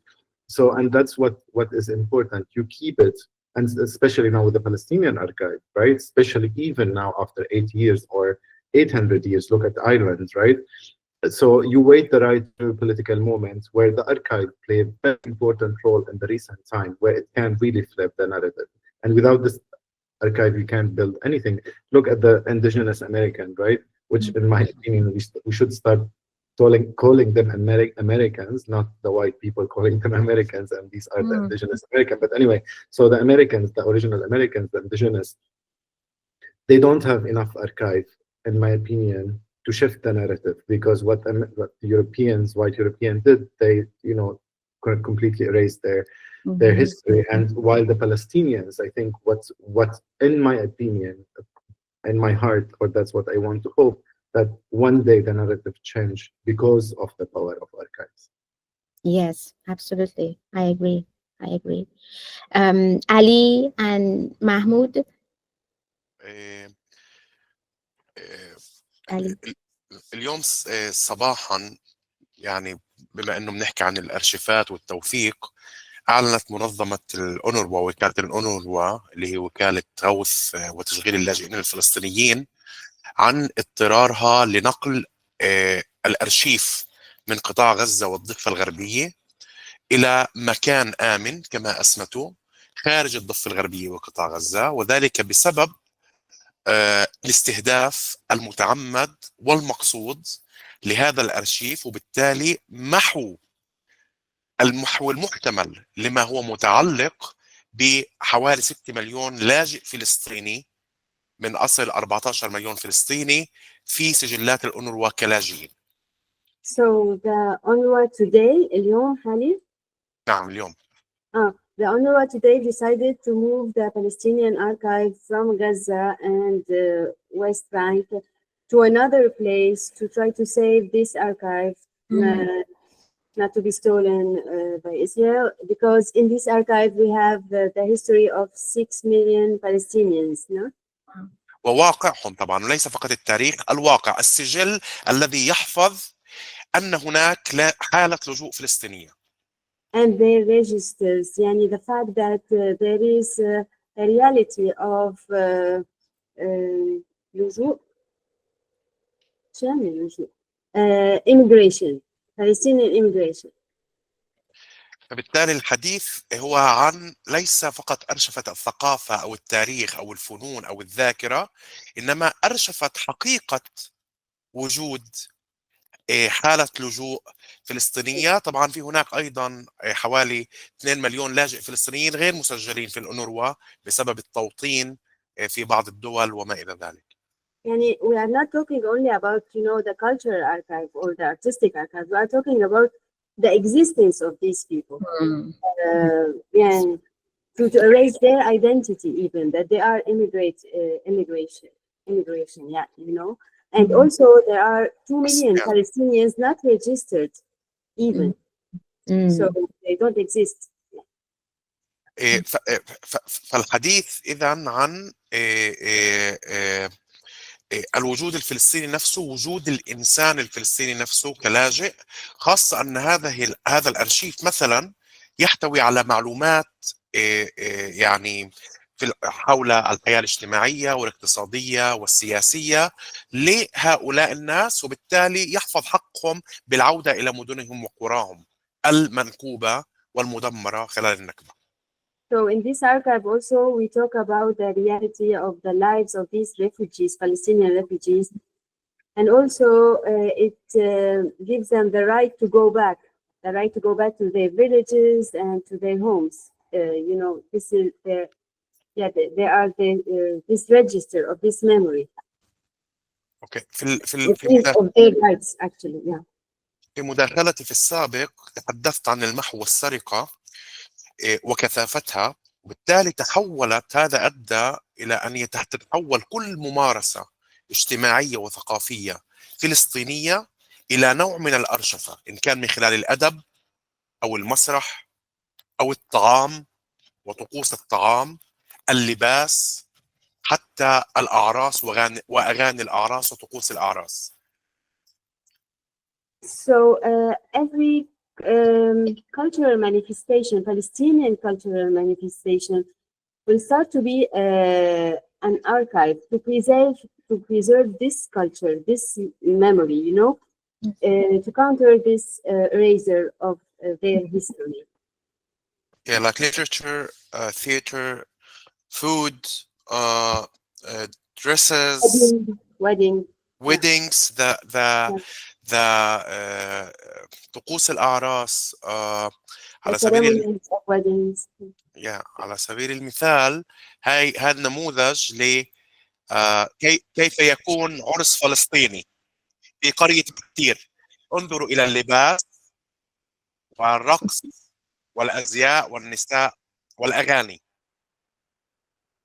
So this is an example of a Palestinian wedding, and how do they wear the clothes, the clothing, and the dances, and the music, and yeah, the traditional. فتحول العرس نفسه إلى الشكل من أشكال الممارسة الأرشيفية المتوارثة. Yeah, so the wedding itself, the ceremony itself, it started to be an example of archiving this memory, these customs. أيضا مثال آخر، لأنني تحدثت عن الأدب، الأدب في التاريخ الفلسطيني من غسان كنفاني وسمير عزام مرورا بجبرة إبراهيم جبرة والعشرات من الأعمال التي أيضا تحولت إلى أعمال مسرحية قامت بهذا الدور من حيث أرشفت وحفظ الحياة الاجتماعية والثقافة الفلسطينية. The preservation of literature was done by theater, by the storytelling, the preservation of famous Palestinian writers as Ghassan Kanafani and Ibrahim Jabra and others. So it was done by theater, you know, by the storytelling. أريد أن أعطي مثالين على دور الأدب في حفظ الذاكرة والهوية الفلسطينية. هذا مشروع عملنا عليه اسمه بيوت. عملنا عليه called بيوت, and it shows how the literature can preserve the memory. عملنا فيه عن طريق مسرح السرايا في يافا، وهو المؤسسة الثقافية الوحيدة التي بقيت فاعلة أو تفعل الآن وتنشط في يافا. عرض أدبي اجتمعنا فيه مجموعة من الكاتبات والكتاب الفلسطينيين، بحثنا ثيمة البيت هم، ثم قمنا بتحويل نصوصنا إلى عمل أدائي مسرحي من إخراج كامل الباشا. So in this, there was a show in Jaffa city. A lot of writers came together and wrote text about home. And then after they did a show with it, with the director Kamal, what's his name? كامل الباشا. The director, his name is كامل الباشا. Kamal الباشا. هذا نموذج. This is also an example.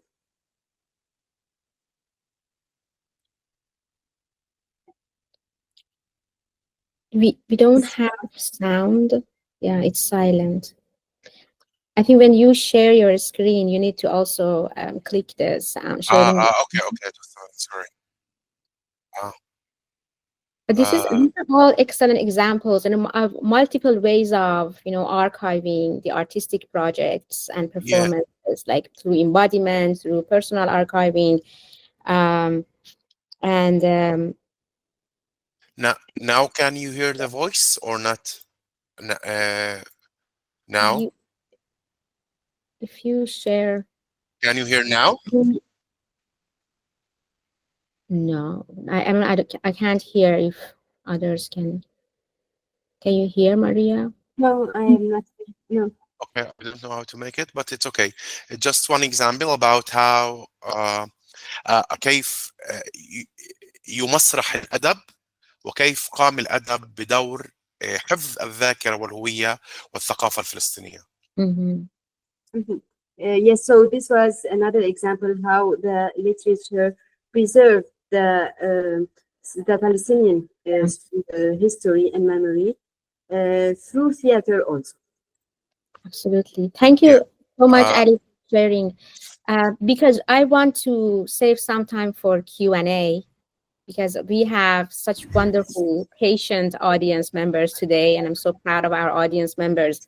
I want to give some time to our audience for their questions. But before we move on to the Q&A section, I want to ask Mahmoud if Mahmoud has anything to share. Mahmoud, I know the challenges of archiving site-specific performances are different, but if you want to share your perspective, I appreciate it.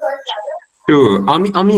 I would like to share some challenges to archive independent theater in Egypt in general, not only site-specific. So the independent theater move started 37 years ago in Egypt with great companies like Al-Warsha or Shazia or Musaharati. So many great performers and artists who did really good job. And unfortunately, nothing written or recorded about them so far. So 37 years on, and if you search the web, you find absolutely nothing. And this is because obviously all resources, all the governmental resources were focused on archiving and recording the art produced by the state or the official art. But anything that outside this framework and with lack of resources, lack of funding, unfortunately is lost, apart from stories. So I'm 37 years old, I'm 38 years old myself, and I couldn't see anything out of these performances or experiments.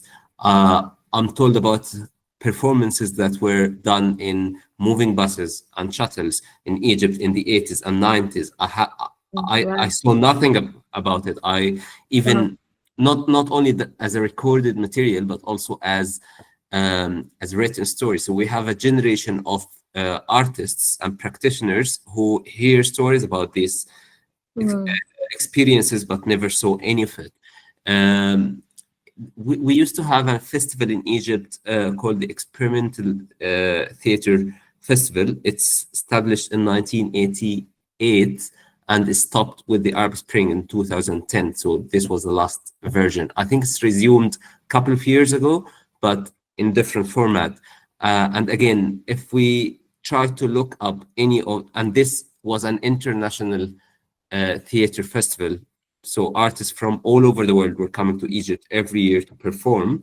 And if we are to look up shows or performances on the internet, we find absolutely nothing. So archiving is the only way to to witness and to write this for the generations to come. But unfortunately, we have a lost history of almost 40 years due to different dynamics and different reasons, from things that are in Syria or Lebanon or Palestine. But again, it's exactly the same situation. It's art that was produced for 40 years and nothing remains out of it but stories. In terms of site-specific, I think it's very challenging as well, because there should be a fine line between archiving and televising theater, because in my view, theater has to be witnessed in theaters, not on screens, because it takes a lot of its authenticity, and also it makes it easier for people to access theater on their couches in their living rooms, which is exactly the opposite of the purpose of theater, which is a participation experience between the audience and the actors and artists. But I think archiving site-specific specifically has to go through different ways, maybe writing articles or interviewing artists outside the theater space itself. doing research papers. Photographs are a very good way, but as Aliya mentioned, funding is a challenge, is a big challenge. And also the fact that I think I can say that in all our countries in the Middle East, it's not a high priority for our governments to archive theater and art. It's not on the top list of their priorities. So this is another struggle. That's true. That's true. Thank you, everyone. I really appreciate this conversation. Certainly deepened my understanding of how archive works and the significance of archive in preserving artistic agency and cultural memory and history. Again, because I want to save some time to the Q&A, I just stop here and I look at the, please, I'm talking to our patient and wonderful attendees. Please raise your hand or type your question in the chat box if you have questions for our panelists. I think we have about 15 minutes.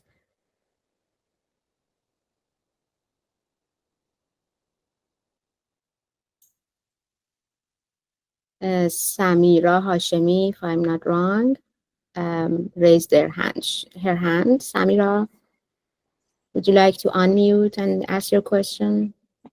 Yeah, sure. Hello, everyone. Salam. I've got so many questions, but to be honest, I don't want to ask any questions right now. I just was really excited and I wanted to share my excitement and appreciation as well to you all. I think this was amazing to have you all around from around this region together. It was really inspiring, and I think it was very meaningful to me in related to the name of this group, Reconnect. So it was kind of reconnecting us together. And I think this is really valuable and we need this kind of dialogues more often. I hope we can have such platforms to have the opportunity to listen to each other's stories, share, and learn from each other, because I do believe that what we are all experiencing in these different countries are just the same story of how power is, how power dynamics is just influencing everything. And so I just wanted to share my excitement. So, and as you can see, I am very excited to ask any questions, but I will keep thinking about all these clues that you all gave to me. And maybe later I can also keep in touch and ask more questions. Thanks. Wonderful. Thank you, Samira. I share your excitement too. And I do something. Yeah, just also to respond to Samira, even she didn't ask questions, I just want to also thank you really so much for this, because one thing I think I would love to see and is this kind of empowerment among us, away from the white panels and white structure and being white centric, because all the time we get invited, even we connect with each other through white panels, what I mean, and not white in the color scheme, white in the mindset. So the fact that actually it's my first time I work or I'm presenting something with an Iranian audience or invited by an Iranian institution, and I can tell you how happy I am, because this is how we can flip the narrative, right? And this is how we can break Zionism or whatever structure that they kind of try to trap us in. So yeah, thank you, Samira, for that, and thank you for Marjan and everyone for organizing this, really. Yeah, thanks should go to Reconnect Symposium. Any other comments, questions? Amir, Ali, G, please. We have time, I think, for two comments. Hello, everyone. I'm joining you from Berlin, and I've been in Iran working for over 25 years. And I really appreciate this moment of being together and gathering. But I have a question for all. What do you see as a kind of an obstacle in connecting, especially in the case of Iran, where all the different political and regional ambitions sometimes comes in in the way of actual citizens meeting each other. There are like always the travel difficulties between Iran and Egypt, and many other issues that often makes this connections uneasy. So this is a very appreciated moment that we come together. Also, we have many similar issues and many how to say obstacles that we have to solve as Khaled was putting together. So I would like to hear more. When I was in Iran, it was like a little bit, I sense a bit of like a bit of gap and mistrust. But since I moved here to Berlin, I could reconnect to my fellow West Asian colleagues, and we started working more. So what's your take on this? Sorry for the long question. That's a very good question. I don't want to dominate the conversation, but if no one answer, I will wait if anyone else will answer, or I will just say it very briefly, actually. And one I think very important thing, obviously, is the North is rich and they have money, and like usually sometimes, not sometimes, most of the time, money talk, and money, because you need money to obviously to basically money as fund. To do things, and this is, I think, the moment. That's also why I was embracing also the reconnect, and I love that it's not called connect, it's reconnect, because one day we were reconnected or connected, and now we are reconnected again. So we just need to find way to sustain our initiatives and find way to fund our project away from the North structure. I see this really as one of the main challenges. Of course, also the connection. The bad connection sometimes among our governments and politics and division that also we should overcome through the art. Yes, that's true. I can also answer this question if اوكي. اولا انا بعتقد انه في هناك نماذج كثيره بتوفرها شعوب كمان كحركات سياسية واجتماعية وثقافية. على سبيل المثال حركة البويكوت الBDS بتلعب دور كبير بكونها في التواصل، بكونها طبعا في السؤال الفلسطيني، لكن كونها أيضا أداة استفادت من حركات مقاطعة في التاريخ مثل الحركة الجنوب أفريقية، ومثل حتى حركة مقاطعة اليهود، وحركة التيار المدني في الولايات المتحدة الأمريكية لتحرير الأمريكيين من أصل أفريقي ومنحهم حقوقهم. فبالتالي هذا النموذج من الحركات بكونه اليوم حركة الBDS هي حركة عالمية تضم قوميات وإثنيات وثقافات مختلفة، هي نموذج لهذا الجمع وهذا التواصل حول الهموم المشتركة. علي بس فيك ترجع تعيد الحركة العالمية الBDS يلي هي الBDS كحركة اللي هي بتعطينا نموذج، بتقدم لنا نموذج لكيفية التواصل العابر للثقافات والقوميات من أجل أهداف مشتركة ومقولات مشتركة اللي هي لها علاقة بحقوق الإنسان والمواطن. تمام. The BDS movement gives us an example on how to connect through multiple crossing our identities, our boundaries, our borders. Yeah. هذا نموذج. أيضا نموذج آخر. أيضا. And another example. نموذج آخر وهو إنه كيف أنا بآمن إنه التواصل كان في حديث طبعا عن الحكومات، لكن وجنوب العالم وشمال العالم. أنا في اعتقادي نحن نملك المسؤولية كتيارات مدنية ومجتمعات أهلية وناس وشعوب لخلق هذا التواصل. Okay, so I think you were talking about the South and the North and the relations between them, But I think that we have also the responsibility as individual and as civil organizations to connect, to bring these connections without our governments. ببساطة من خلال خلق مشاريع وفرص creating projects and chances وصناديق التي تعمل على إنتاج مشاريع عينية اللي هي تضم أشخاص من ثقافات وحضارات وجنسيات مختلفة. Yeah, and creating projects implicating people from different nationalities and identities. مثلا وببساطة شديدة العمل على ترجمة فرضا الأدب من اللغة العربية إلى اللغة الفارسية وترجمة الأدب من اللغة الفارسية إلى اللغة العربية، خاصة ذلك الأدب الذي يعالج قضايا شبيهة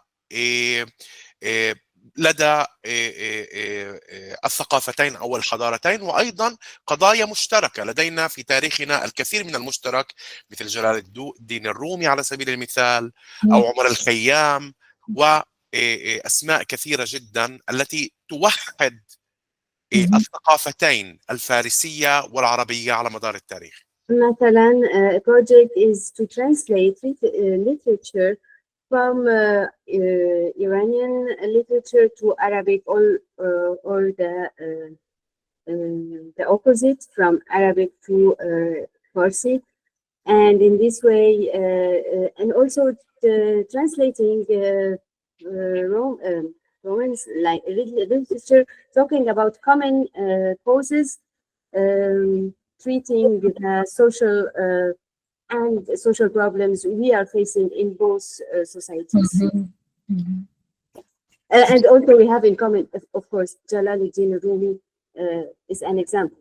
Yes, Persian poets. Yeah, absolutely. We have shared humanity, and this shared humanity must be again and again, reminded to us and be translated, shared. Because there are, of course, in the course of history, there are forces, colonizers who wanted to divide us, but this shared humanity shouldn't be forgotten and lost. And reconnect, or irtibat mujaddad, is one way that we are doing.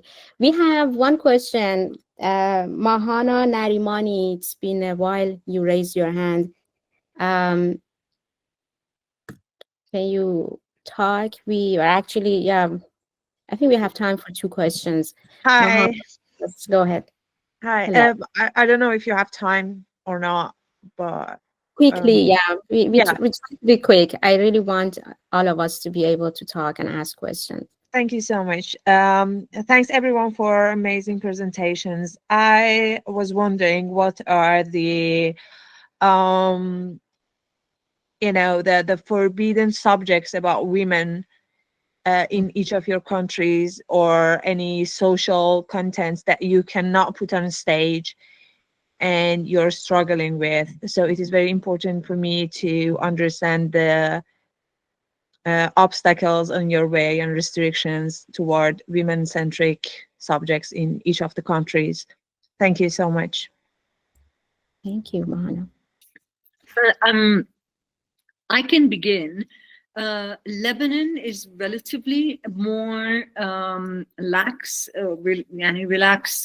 in terms of discussing issues related to women, even LGBTQ issues.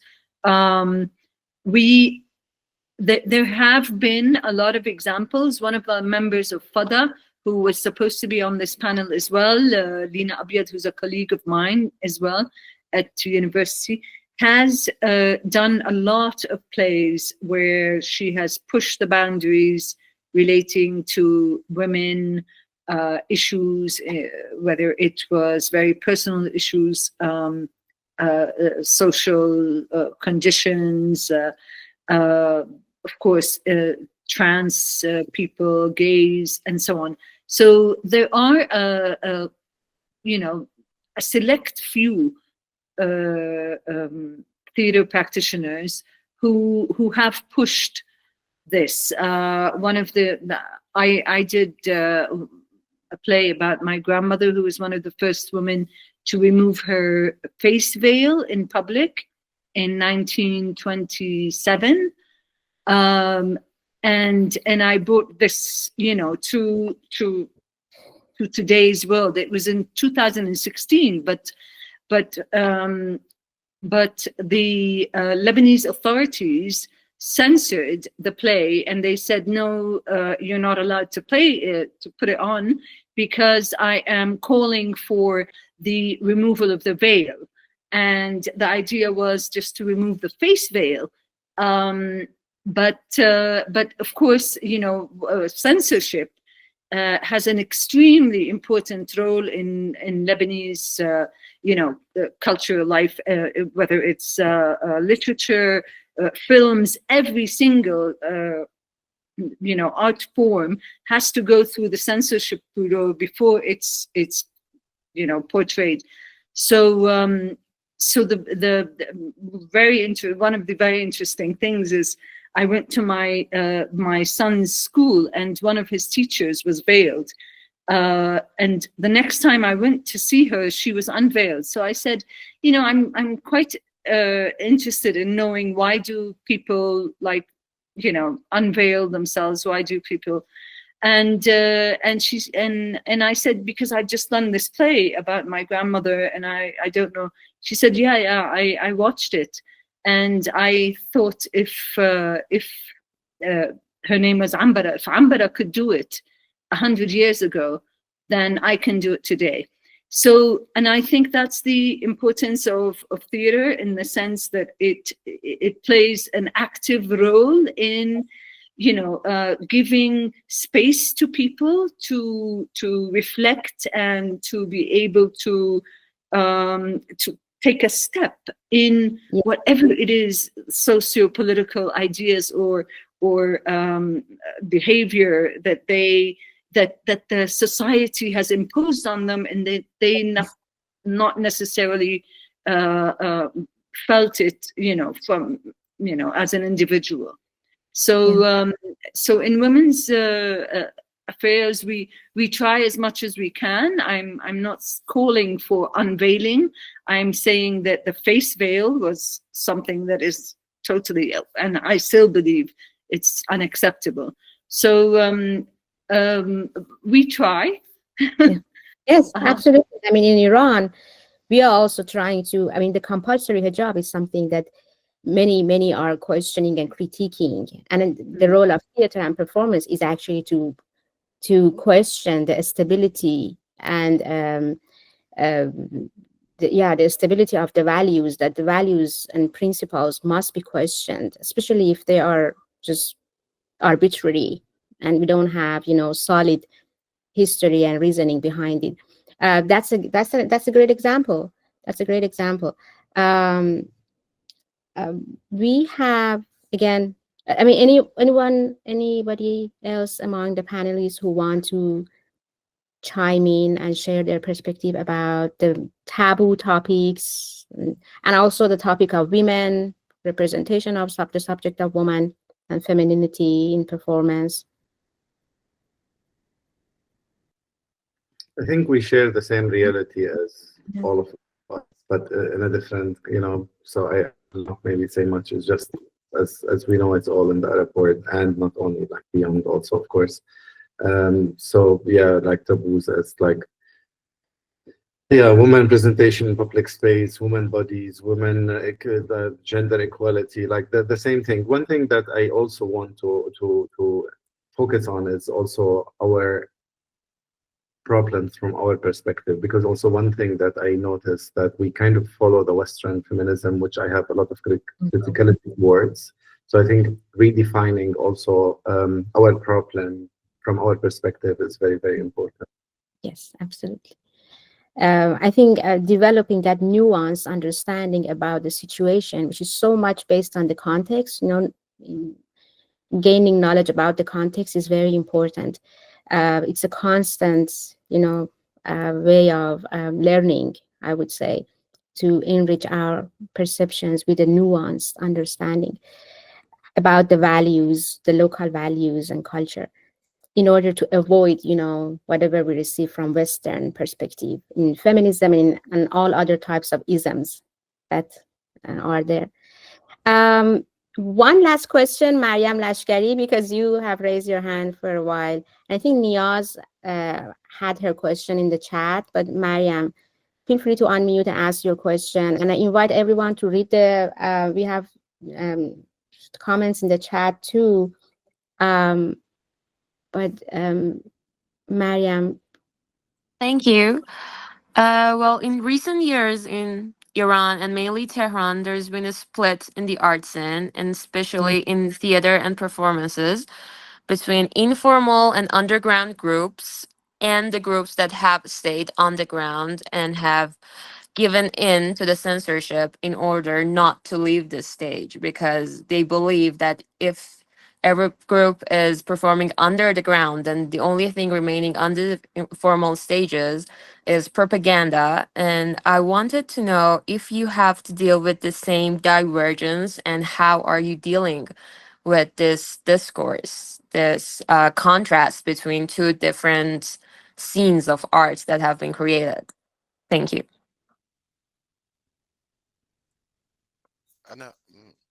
I can try to answer this question if it's possible.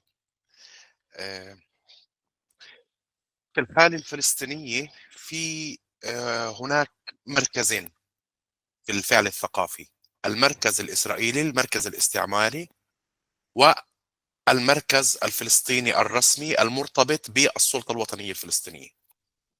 In the Palestinian reality, there are two centers: the Israeli center and the Palestinian center, working with cultural issues. بالأشياء الثقافية علي. السلطة الوطنية الفلسطينية في رام الله، المؤسسة الرسمية الفلسطينية، مركزان: الاستعمار الإسرائيلي ومركزه وصناعاته الثقافية، والسلطة الفلسطينية ومركزها وصناعاتها الثقافية. So we have two political powers, the Israeli power and the power in Ramallah, the Palestinian governance in Ramallah. الآن فيما يتعلق بالنظام الاستعماري الإسرائيلي، هناك توجهات مختلفة، لكن توجهان مركزيان: توجه يرفض التعامل تماما مع النظام الاستعماري الإسرائيلي ثقافيا وفنيا. Okay, so in the relation with the Israeli government, there are in the I prefer to say the colonial system. Not the, sorry. In the relation with the colonial Israeli system, there are two ways of connecting with it. One view is to completely refuse to deal with this colonial system, and the other way, هذا النموذج ينتج ما يسمى الثقافة المستقلة أو الفن المستقل. Okay, and this group it creates what we call the independent culture, underground culture. نموذج على ذلك على سبيل المثال مسرح خشبي في حيفا، مسرح مستقل يعمل في الشؤون الثقافية والفنية دون تلقي أي تمويل من قبل النظام الإسرائيلي. An example of this is a theater in Haifa working independently from any help from the Israeli colonial government. النموذج الآخر في التعامل مع النظام الاستعماري الإسرائيلي هو الادعاء أننا نحن 2 مليون فلسطيني وكذلك حوالي 500 ألف فلسطيني في القدس ندفع الضرائب بصفتنا خاضعين لنظام الحكم الإسرائيلي، وبالتالي من حقنا الاستفادة من الأموال التي ندفعها. So another way of dealing also with the Israeli government is to say that we are 2 million Palestinians living in Jerusalem and we are paying our taxes. So our rights is also to benefit from the funds, the Israeli funding in culture. لكن في الكثير من هذه الحالات but in most of these cases يستغل النظام الإسرائيلي هذا التمويل في حال الحصول عليه من أجل فرض رقابة على المضمون. على سبيل المثال هنا في حيفا أغلق مسرح الميدان بعد 3 عقود من عمله بسبب عرضه، لأنه يتلقى تمويل من الحكومة الإسرائيلية، بسبب عرضه لمسرحية تحكي قصة الأسير وليد دقة. So in this case where the Palestinians get funding from the Israeli government, the problem in it is that they also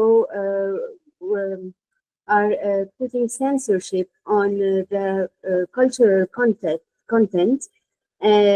An example is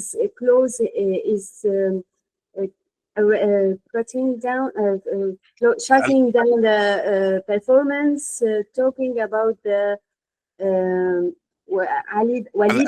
الأسير وليد دقة. About وليد دقة. Political prisoner وليد دقة. هذا يعني أن التمويل في حالة الحصول عليه من النظام الإسرائيلي يتحول إلى أداة ضبط للمضمون. Of course, that means that the funding coming from the Israeli government, it is also a censorship. It's a way of selecting the content, the Palestinian content, cultural content. بالإضافة إلى ذلك، إذا ما أردنا أن نتحدث عن مؤسسات الضفة الغربية والقدس وأيضا غزة وغيرها، هناك كان في حديث عن ألمانيا من قبل أحد الزملاء وغيرها، هناك من يفرض على هذه المؤسسات التوقيع على مواثيق وعهود بادعاء مكافحة الإرهاب، وأيضا بادعاء مكافحة السامية، ما يسمى مكافحة السامية. بالتالي لحصر هذا التمويل من الحصول عليه من قبل جهات أوروبية وغربية. ما فهمت علي، يعني يجبرون على توقيع اتفاق؟ نعم، اشتراط، هذا ما يسمى بالتمويل المشروط. يشترطون على المؤسسات، جهات غربية في أوروبا وأمريكا وغيرها، يشترطون على المؤسسات أن توقع على معاهدات أو بنود التي تقول ضد مقاومة الشعب الفلسطيني. وبالتالي بالمحصلة الأمور هذا يؤدي إلى أن تكون الثقافة الفلسطينية عموما مضطرة إلى أن تكون ثقافة underground أو alternative أو مستقلة، أن تذهب هناك أكثر فأكثر. صح, because if we talk about the European founding or the Occidental Western fundings to West Bank and Gaza and so on, they have a clause.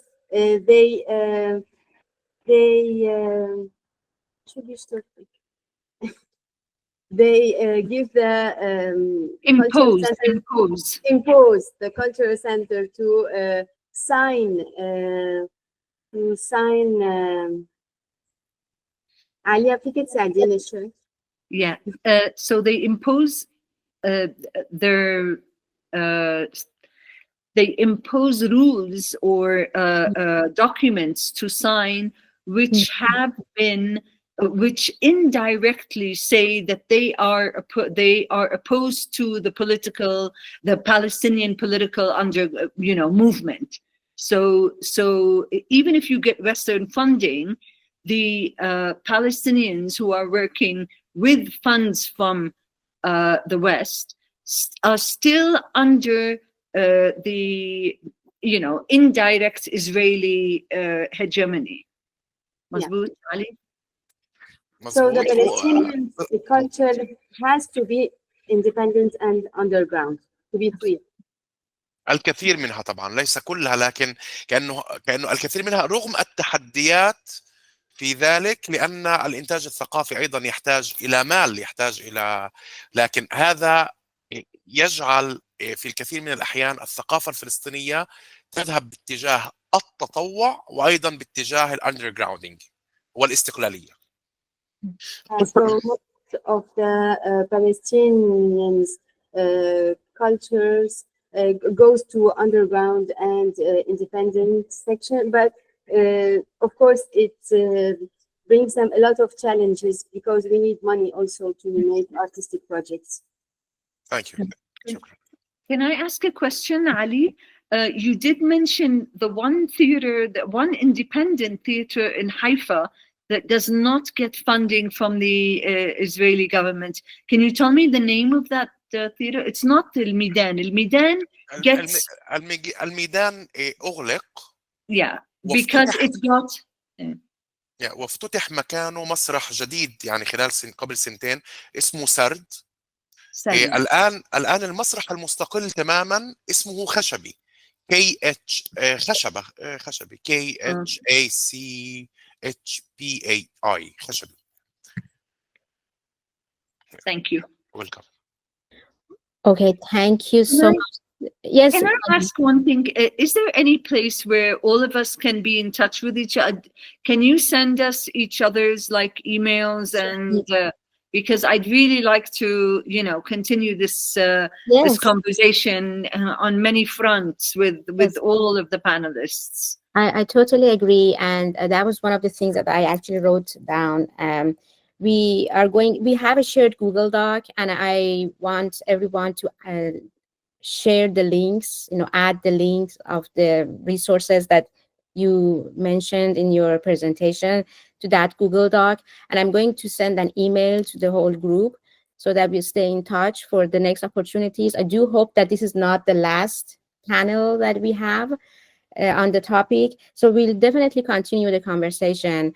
I apologize, we didn't have time to address some, I think, 2 questions that are in the chat box. One is about the role of poetry and resistance, and the other is about the role of diaspora, actually, because all of these countries have a growing diasporic, you know, population.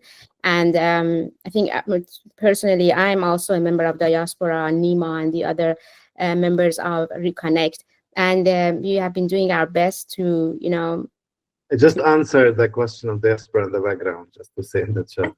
Yes, right. On that note, I just wanted to thank Maria for, I know that she just very on a short notice accepted to translate for us, so I really appreciate Maria's help. Again, I appreciate everyone's help. I'm going to pass the mic, the virtual mic, to Aysan to wrap up the session. With the hope of staying connected with each other. Have a great time, everyone. But the other thing that I wanted to before Aysa takes the floor, I want the panelists to stay in the room because we want to take a picture together. Aysa, the virtual floor is yours. Thank you, everyone.